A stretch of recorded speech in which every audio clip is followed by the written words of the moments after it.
20 to go here in the third quarter. Well, 76ers lead 57-51. I'm Lane Whitaker. I'm with my Hang Time Podcast brothers. Rick Fox and C.J. Smith. Brothers. Way to connect the brother thing. What do you guys think about Dante Exum? You seen him?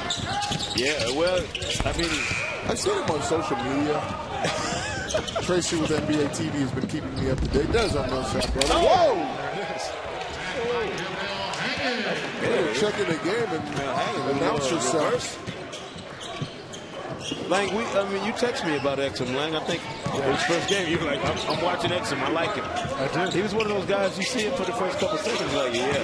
You know, One of the challenges for him, I think, will be he seems pretty comfortable with the ball in his hands. Yeah.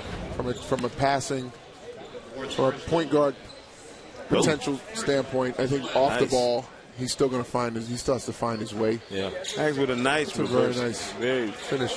To Ali's point about Scotty again, I think you start with, is he a basketball player? And I think that's where you start with any player that's looking to be evaluated and you're looking to find a place for them in the league or on your team. Do they play the game of basketball? Do they understand it from an IQ standpoint? Because a basketball player is a basketball player. You put them on the floor, they find a way to affect the game and not hurt their team. That's what I see from Scotty right now. Whether position-wise he's a point guard or a shooting guard, that's why I think Phil Jackson had such interest in him. Yeah. Because, quite frankly, in a triangle system of basketball, you don't have your point guards and your shooting guards. You just have basketball players. And he's a really smart basketball player. And I can see that. I can see him fitting in a system like that. I'm curious, Rick. Had your career been different, and had you been one of these guys who had to keep coming back here to Summer League year after year, how long would you have chased that dream? You know, I look at some of these guys and I wonder, man, where's this guy been? Where's he played? How long would it have been before you said, you know what, I had enough of chasing this, now I'm going to do something different or try and get involved in the game in a different way? Well, I'm still chasing. I'm a dream chaser. That's good. For sure. Didn't you see Rick at the party last night? Let's keep this PG.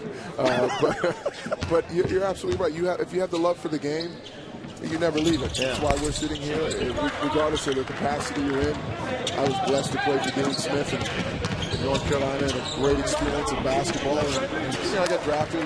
But there was a moment in my career, my first 3 years, where I had bright spots and made my mark, and then question marks popped up about whether or not I was in it for the long haul as a player on the level that would warrant a franchise and to invest in me long term. Celtics did that because I proved my value in summer league like here. But it really, I've seen players go a long time and 6, 7, 8 years chasing the dreams and actually make it. Make it and make a splash and become champions in this league. And be a part of that. And that's the ultimate dream. You're either a career basketball player, you're a lifer or you're not. And the ones that aren't, quite frankly, they fall by the wayside really easy. The game weeds them. They weed them all out. It's too intense of a competitive environment to just come at it halfway. Well, I saw Brian Cook, playing in Summer League earlier. And he, every time I see one of those guys, and I go, wow, Brian Cook's still playing. I played with Brian Cook. I know. And I watched him when he's in high school. And you see him in college, and he's been in the league in some high-profile spots. And it's like, what must it take for him at this stage of his life, to keep coming back here chasing that dream? It's interesting. Shows you how dedicated some guys are to at least playing until they just cannot play anymore. Or they just love it. Yeah. Or they just love the game. Get it out of here. Listen, Harris is showing me something. Hey, Devin, Sekou said, get that out of here. He can't hear me. I'm over here like, I'm making sure he's out of here. I thought you blocked the shot. Making sure he can't hear me. Just take a good look.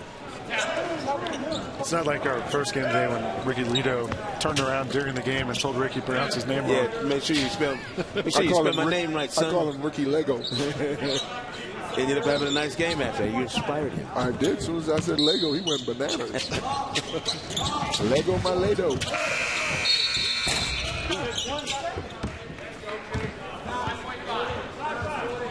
tell you what, Millsap's brother, I know what runs in the Millsap family. Muscles. These jokers look like they've been holding pulpwood or something. These are strong fellas. Pulpwood. I think that's what they do down there in the country. Thomas to the rim again. Last shot of the quarter. Oh. At the end of the third quarter. So after 3, let's take a break. After 3, the Sixers lead D-League Select Team 65-56. We've seen the D